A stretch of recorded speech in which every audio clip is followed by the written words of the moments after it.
હાલો મિત્રો, આજે કાગ કવિની રચના છે.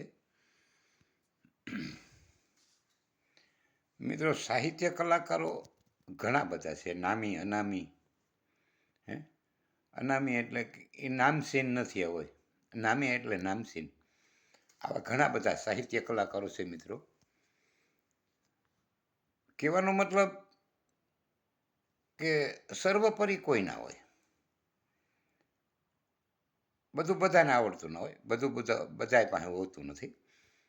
પણ કહેવાનો મતલબ કે કાગ કવિની એક રચના છે મિત્રો. મોભી કુંવરિયાનું માથું પિતાના ખોળામાં આવ્યું, રાજા દુર્યાધનનું માથું.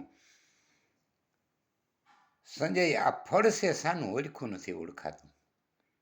સંજય કહે તમે કેમ ભૂલી ગયા હાથે વાવેલાની વાતું. આ મોભી કુંવરિયાનું માથું. આ રચનાની 4 કડી છે. આ પહેલી કડી અને બીજી સહેલી કડી. કૃષ્ણ કબાડી કાપવા આવ્યો તોય નહોતું કપાતું. કાગ કવિ કહે આતા વીથી લેખની વાતું. કૃષ્ણ કબાડી કાપવા આવ્યો તોય નહોતું કપાતું. કાગ કવિ કહે કે આતા વિધિ લેખની વાતું. આ બે કડીનો મિત્રો તમે અર્થ કરો. સાહિત્ય કલાકારોને ચેલેન્જ છે આપણી.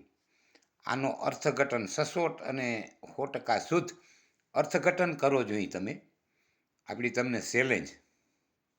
આનો અર્થ કાઢો.